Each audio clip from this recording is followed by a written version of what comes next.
समस्या में ही समाधान है। यह एक ऐसा मंत्र है जिसे हम सभी ने कहा है या सुना है, लेकिन क्या यह सच है? बहुत से लोग समस्याओं के सामने खड़े होकर बस इंतजार करते रहते हैं, आशा करते हैं कि समस्याएं अपने आप हल हो जाएंगी। यह एक सामान्य सोच है कि समस्या से बचने का सबसे अच्छा तरीका है कि हम इंतजार करें और उम्मीद करें कि समस्या खुद ही ठीक हो जाएगी। लेकिन क्या यह सच है? क्या वाकई मुश्किलों का सामना करना और उनसे निपटना इतना आसान है? इस वीडियो में हम बात करेंगे कि समस्याओं के सामने खड़े होकर इंतजार करना सबसे अच्छा विकल्प नहीं है। हम आपको सिखाएंगे कि समस्याओं का सामना करना, उन्हें हल करने का सही और प्रभावी तरीका है। इस वीडियो के माध्यम से हम सीखेंगे कि हमारी मेहनत, समर्पण और सही दिशा में कदम बढ़ाने से ही समस्याएं हल हो सकती हैं। तो इस वीडियो को देखें और सीखें कि समस्याओं का सामना करना और उन्हें हल करना ही सच्चा समाधान है। तो चलिए शुरू करते हैं। दोस्तों, बहुत समय पहले की बात है। एक राज्य का राजा बहुत चिंतित था क्योंकि उसकी पत्नी का जन्मदिन नजदीक आ रहा था। यूं तो कहने को वह राजा था, लेकिन फिर भी उनके वैवाहिक जीवन में हजारों प्रकार की समस्याएं थीं। परंतु राजा जन्मदिन पर अपनी पत्नी को एक ऐसा उपहार देना चाहता था कि जिससे उनके जीवन में जो दुख है वह कम से कम उस दिन के लिए दूर चला जाए। वह अपनी पत्नी को खुश करना चाहता था, किंतु आपने देखा होगा कि यह कार्य बहुत ही मुश्किल है, क्योंकि हम आज तक किसी को खुश नहीं कर पाए। हम चाहे लाख कोशिशें ही क्यों ना कर लें, लेकिन हम कभी किसी को खुश नहीं कर पाते, क्योंकि यह खुशी हमारे पास नहीं है और न ही सामने वाले के पास है, जो हमारे पास है ही नहीं। वो हम किसी और को कैसे दे सकते हैं? अर्थात अगर आपको किसी दूसरे को खुशी देनी है तो सबसे पहले आपको खुश होना होगा, आपको खुश महसूस करना होगा, अर्थात वह खुशी आपके पास होनी चाहिए, तभी तो आप किसी और को खुश रख सकते हैं। एक दिन राजा ने सभी दरबारियों को दरबार में उपस्थित होने का आदेश दिया और साथ ही सभी मंत्रीगण भी वहां पर उपस्थित थे। तभी राजा ने सभी से सुझाव मांगा कि आखिर वह किस प्रकार अपनी पत्नी को जन्मदिन पर खुश कर सकता है। आखिर वह उन्हें कैसा उपहार दे जिस कारण राजा की पत्नी खुश हो सके। वहां पर उपस्थित सभी लोग अपने मन की बातें राजा से बताते हैं, परंतु राजा को वहां पर उपस्थित किसी भी व्यक्ति का कोई सुझाव पसंद ही नहीं आया। एक दिन संध्या के वक्त राजा अपने रथ से कहीं जा रहा था। तभी रास्ते में उसने एक बहुत ही सुंदर मूर्ति देखी। वह मूर्ति बहुत ही सुंदर और आकर्षक थी। उसे देखकर ऐसा प्रतीत होता था मानो उस मूर्ति में जान हो। उस मूर्ति को देखकर राजा बहुत प्रसन्न हुआ और वह तुरंत ही मूर्तिकार के पास पहुंचा। और राजा उस मूर्तिकार से कहता है, तुम तो बहुत बड़े कलाकार हो, तुम्हारी मूर्तियों में चांद नजर आती है।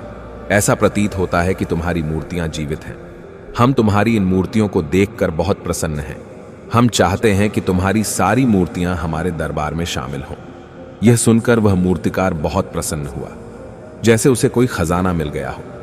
लेकिन तभी राजा ने उस मूर्तिकार से एक और बात कही, देखो, मैं चाहता हूं कि तुम मेरे दरबार में शामिल हो जाओ, किंतु उससे पहले तुम्हें हमारे लिए हमारी रानी की ऐसी मूर्ति बनानी होगी जिसे देखकर वह खुश हो जाए और अपने सारे दुख दर्द भूल जाए। और यदि तुम ऐसा न कर सके तो मैं तुम्हारा सर धड़ से अलग कर दूंगा। राजा के मुख से यह सुनकर मूर्तिकार घबरा गया। उसके पसीने छूट गए। वह राजा को मना भी कैसे करे, इसीलिए उसने न चाहते हुए भी राजा को स्वीकृति दे दी। राजा उस मूर्तिकार की बात सुनकर बहुत प्रसन्न हुआ और वो वापस महल लौट गया। लेकिन उधर दूसरी तरफ जो मूर्तिकार अब तक बहुत प्रसन्न था, जो अपने मन से मूर्तियां बनाया करता था, जो हमेशा खुश रहता था, अब वह दुखी हो गया था। वह गहरे दुख में चला गया था। वह डर के कारण रानी की मूर्तियां बनाना शुरू करता है, परंतु जो भी मूर्ति बनाता था उस मूर्ति को देखकर ऐसा प्रतीत होता था मानो वह मूर्ति बहुत दुखी है, उसे किसी प्रकार का कोई दुख है। एक के बाद एक उसने कई सारी मूर्तियां बना डाली, परंतु कोई भी मूर्ति ऐसी नहीं थी जिसे देखकर कोई भी खुश हो सके, जिसे देखकर यह प्रतीत हो कि मानो उस मूर्ति में जान है और वह मूर्ति देखकर कोई भी अपना दुख भूल जाए। और यह इस कारण हो रहा था क्योंकि मूर्तिकार भीतर से बहुत दुखी था, जो उसकी मूर्तियों के रूप में साफ और स्पष्ट नजर आ रहा था। राजा ने उस मूर्तिकार को 1 सप्ताह का समय दिया था, किंतु 4 दिन तो उसने यूं ही व्यर्थ कर दिए। अब उसके पास केवल 3 दिन का ही समय बचा था, जिसके बारे में सोच सोचकर उस मूर्तिकार का गला सूखा जा रहा था। डर के कारण अब उसके हाथ पैर भी काम करना बंद कर चुके थे। उसके हाथ से हथौड़ी और छीनी तक नहीं चल रही थी और उसे अपना भविष्य नजर आ रहा था। उसे नजर आ रहा था कि राजा उसे मृत्यु दंड दे रहा है। उसके बाद उसके परिवार का क्या होगा, उसके परिवार को कौन संभालेगा। यह सोच सोचकर उस मूर्तिकार का मन बैठा जा रहा था। तभी उसने एक योजना बनाई। वह अपने परिवार को साथ लेकर रात ही में गांव छोड़कर चला जाएगा। यह सोचकर वह तुरंत घर लौटा। उसने सारा सामान बांधा, अपनी पत्नी और अपने बच्चों को भी तैयार किया। वह जैसे ही घर से निकलने वाला था कि तभी उसने देखा कि राजा के सिपाही वहां पर तैनात है। यह देखकर वह मूर्तिकार और भी घबरा गया। वह समझ नहीं पा रहा था कि क्या करे। यदि वह यहां से भागने की कोशिश करता है और पकड़ा जाता है तो राजा उसके साथ साथ उसके परिवार को भी मृत्यु दंड दे देंगे। वह कुछ समझ नहीं पा रहा था। तभी वह जमीन पर बैठ गया और रोने लगा और अपनी पत्नी से कहता है, अब से तुम्हें बच्चों का ख्याल रखना होगा। मेरा और तुम्हारा साथ यहीं तक था, क्योंकि राजा ने जिस प्रकार की मूर्ति का मुझे आदेश दिया है मैं उस प्रकार की मूर्ति नहीं बना पा रहा, जिस कारण राजा मुझे मृत्यु दंड दे देंगे। वह मेरा सर धड़ से अलग कर देंगे और उसके बाद तो तुम्हें ही बच्चों का ख्याल रखना होगा। इतना कहकर वो जोर जोर से फूट फूट कर रोने लगा। देखते ही देखते रात बीत गई और अगले दिन सुबह सुबह उस मूर्तिकार के दरवाजे पर एक गुरु भिक्षा मांगने आए। मूर्तिकार ने उन्हें भिक्षा लाकर दी तो मूर्तिकार बहुत परेशान लग रहा था, जिसे देखकर गुरुवर उस मूर्तिकार से कहते हैं, बेटा, हमारे जीवन में दुख और सुख तो आते ही रहते हैं। हमारे जीवन में दुख और समस्याएं तो होती ही हैं, किंतु इन सभी दुख और समस्याओं का समाधान और निवारण भी होता है, परंतु हम केवल दुख और समस्याएं ही देखते हैं। उन दुख और समस्याओं के छिपे निवारण और समाधान को हम कभी नहीं देख पाते। यदि तुम ध्यान से देखोगे तो हर समस्या का समाधान है और हर दुख का निवारण भी है। मैं यह अच्छी तरह जानता हूं कि तुम यहां से अपनी पत्नी और बच्चों को लेकर भाग जाना चाहते थे, किंतु ऐसा हो नहीं सका। उस मूर्तिकार ने जब गुरु के मुख से यह बातें सुनी तो वह उनके चरणों में जा गिरा और हाथ जोड़कर उन गुरुवर से कहता है, हे गुरुवर, आप ही बताइए मैं क्या करूं। राजा ने मुझे मूर्ति बनाने का आदेश दिया है, किंतु मैं चाहकर भी मूर्ति नहीं बना पा रहा, और यदि मैंने मूर्ति नहीं बनाई तो राजा मुझे मृत्यु दंड दे देंगे और उसके बाद मेरे परिवार का क्या होगा, उनका ख्याल कौन रखेगा। तभी गुरुवर उस मूर्तिकार से कहते हैं, बेटा, आंख बंद कर लेने से कुछ नहीं होने वाला, क्योंकि दुख और समस्याएं तो वहीं की वहीं खड़ी रहती हैं। ध्यान देने और कर्म करने से सब कुछ बदल जाता है। यदि तुम केवल आंखें बंद करके यह सोचोगे कि तुम्हारी समस्याएं चली जाएंगी तो ऐसा कभी नहीं होगा। इतना कहकर उन गुरुवर ने उस मूर्तिकार के कानों में कुछ कहा और उसके बाद वह वहां से चले गए। उन गुरु के वहां से चले जाने के बाद वह मूर्तिकार महल गया, जिसे देखकर राजा उस मूर्तिकार से कहता है, लगता है तुमने समय से पहले ही एक अद्भुत मूर्ति तैयार कर ली है। बताओ वो मूर्ति कहां है, मैं भी उसे देखना चाहता हूं। इस पर मूर्तिकार जवाब देते हुए कहता है, महाराज, अभी तक मैंने मूर्ति तैयार नहीं की है, परंतु आपके दिए हुए समय पर मैं अवश्य ही वह अद्भुत मूर्ति तैयार कर लूंगा। लेकिन उससे पहले मेरा एक बार महारानी से मिलना बहुत आवश्यक है, अन्यथा वह अद्भुत मूर्ति तैयार नहीं हो पाएगी। राजा ने उस मूर्तिकार की सारी बातें ध्यानपूर्वक सुनी और उसके बाद राजा ने मूर्तिकार को महारानी से मिलवाया। मूर्तिकार महारानी से मिलने के बाद महारानी से प्रश्न करते हुए कहता है, महारानी जी, किसी भी औरत के जीवन का सबसे बड़ा दुख क्या हो सकता है। इस पर महारानी जवाब देते हुए उस मूर्तिकार से कहती हैं, किसी औरत का मानव बन पाना उसका सबसे बड़ा दुख है।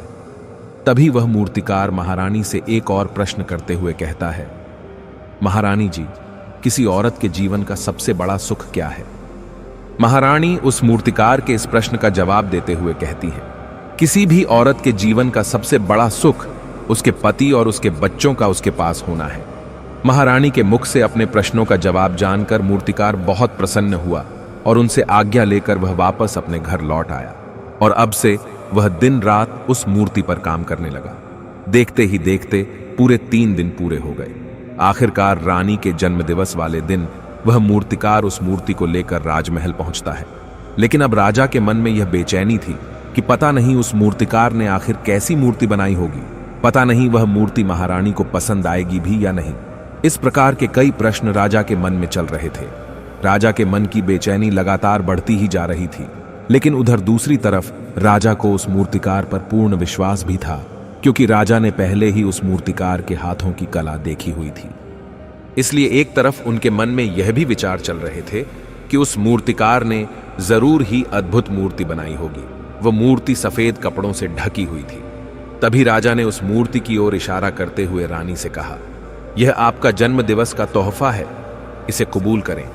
उसके बाद रानी ने अपने हाथों से उस मूर्ति से वह कपड़ा हटाया और उस मूर्ति को देखते ही रानी की आंखों से आंसू बहने लगे। और यह देखकर राजा को ऐसा प्रतीत हुआ कि मानो महारानी को यह मूर्ति पसंद नहीं है। इसलिए राजा ने तुरंत ही क्रोधित होकर अपने सिपाहियों को आदेश दिया और उस मूर्तिकार को बंदी बनवा लिया। लेकिन तभी महारानी राजा से कहती हैं, रुकिए, इस मूर्तिकार ने तो मेरा दुख और सुख एक ही मूर्ति में निकाल दिया है। इस मूर्ति में मेरे पति मेरे साथ है और मेरे हाथ में मेरा बच्चा है। इससे सुंदर मूर्ति मैंने आज तक नहीं देखी। ये बहुत ही लाजवाब है, अद्भुत है। इससे सुंदर तोहफा मेरे लिए और कोई नहीं हो सकता। काश ऐसा मेरे जीवन में वास्तव में हो जाए, मेरे पति भी मेरे साथ हों और मेरे हाथों में मेरा बच्चा हो। महारानी की ये सारी बातें सुनकर और मूर्ति को देखकर राजा को अपनी गलती का एहसास हुआ। राजा अपनी प्रजा और अपने साम्राज्य की देख रेख में इतना व्यस्त रहता था कि वह कभी अपनी पत्नी को समय नहीं दे पाता था, जिस कारण राजा की आंखों से आंसू बहने लगे और दरबार में उपस्थित सभी लोग वह मूर्ति देखकर हैरान। आज तक किसी ने भी ऐसी सुंदर और जीवित मूर्ति नहीं देखी थी, जिसमें सुख और दुख एक साथ नजर आ रहे हों। उसके बाद उस राजा ने उस मूर्तिकार को रिहा करवाया और उसे ढेरों इनाम दिए और अपने राज्य दरबार में जगह भी दी। किंतु उस मूर्तिकार ने इनाम तो स्वीकार कर लिया, परंतु राज दरबार में उसे जगह नहीं ली और हाथ जोड़कर राजा से कहता है, हे महाराज, मेरी आपसे विनती है, आपने मुझे चेतावनी दी थी, यदि मैं ये मूर्ति नहीं बना सका तो आप मुझे मृत्यु दंड दे देंगे। किंतु मैं आपसे बस इतना ही कहना चाहता हूं, हम में से चाहे कोई भी प्राणी क्यों ना हो, सभी के प्राण उतने ही कीमती है जितना कि आपका या महारानी के हैं। इसीलिए किसी को भी बिना दोष के दंड नहीं देना चाहिए। मेरी पत्नी ने मुझसे कहा था कि राजा की दोस्ती और दुश्मनी दोनों ही अच्छी नहीं है, इसीलिए मुझे आपके राज दरबार में कोई स्थान नहीं चाहिए। मैं अपनी छोटी सी दुनिया में बहुत खुश हूं। मैं अपने छोटे से परिवार के साथ बहुत खुश हूं। मैं आज तक जो करता आया हूं मुझे वह पसंद है और मैं अपने पूरे जीवन काल वही करना चाहता हूं। मैं जैसा हूं, जिस हाल में हूं, मुझे बहुत प्रसन्नता है कि मैं आज इतना खुशहाल इंसान हूं। अब मुझे आज्ञा दीजिए। इतना कहकर वह मूर्तिकार वहां से चला गया। दोस्तों, इसी प्रकार हमारे जीवन में भी बहुत बड़े बड़े संकट और दुख आते जाते हैं, किंतु वास्तव में तो यह दुख और संकट हमें कुछ सिखाने के लिए आते हैं, किंतु हम तो केवल उन दुख और समस्याओं को ही देखते रह जाते हैं। हम उनका निवारण खोजने का तनिक भी प्रयास नहीं करते, और जब हम दुख के समय क्रोध करते हैं तो हम वास्तविकता में अपना ही नुकसान कर लेते हैं। जो व्यक्ति समझदार होते हैं वह अपने दुख और परेशानियों से यह सबक सीख ही लेते हैं कि उन्हें विषम परिस्थितियों में शांत रहकर उन दुखों का निवारण करना चाहिए, उन समस्याओं का समाधान करना चाहिए। किंतु हम में से अधिकांश लोग यह नहीं सीख पाते और वे लोग दुख और परेशानियों के समय पर क्रोधित हो ही जाते हैं।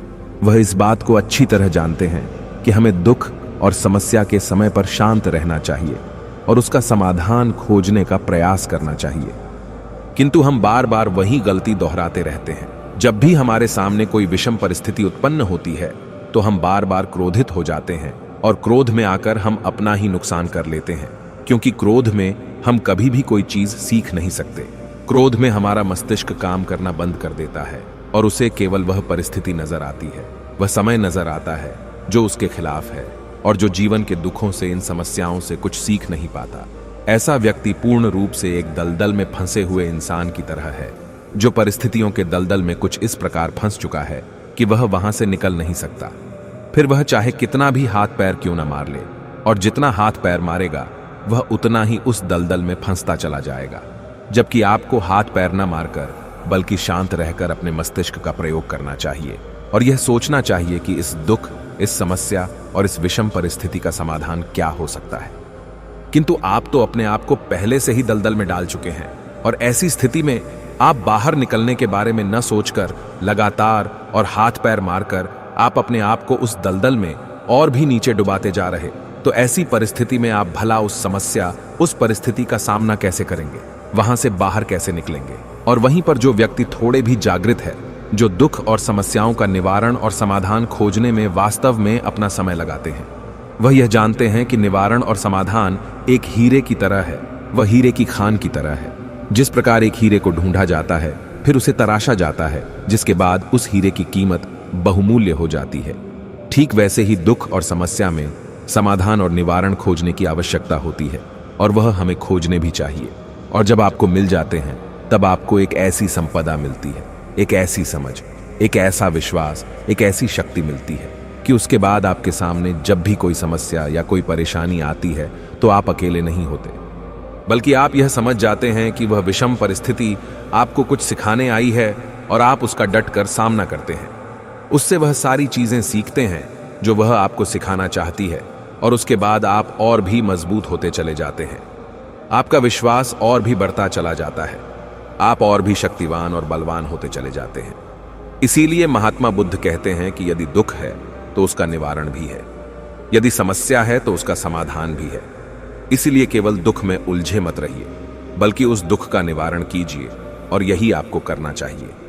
केवल हाथ पर हाथ धरे बैठे रहने से या फिर यूं ही समय को व्यर्थ गंवाने से आपको कभी भी उसका निवारण नहीं मिलेगा, बल्कि जितना आप उस दुख और समस्या से अपनी जान छुड़ाकर भागने की कोशिश करेंगे, उतनी ही तीव्रता से आपके पीछे भागेगी। और जैसे जैसे समय बीतता जाएगा, वह दुख और समस्या और भी विकराल रूप ले लेगी, और तब उसका सामना करना और भी मुश्किल हो जाएगा। इसलिए यदि कोई दुख और समस्या अभी आपके सामने है तो उसे लड़िए, डटकर सामना कीजिए, उससे सीखिए और निवारण कीजिए। दोस्तों, आपने आज के इस वीडियो से क्या सीखा वह मुझे आप कमेंट में बता सकते हैं।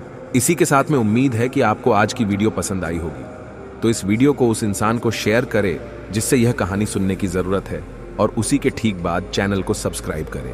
तो चलिए फिर मिलते हैं ऐसी एक और नई वीडियो में एक नए मैसेज के साथ। तब तक के लिए अपना ख्याल रखें।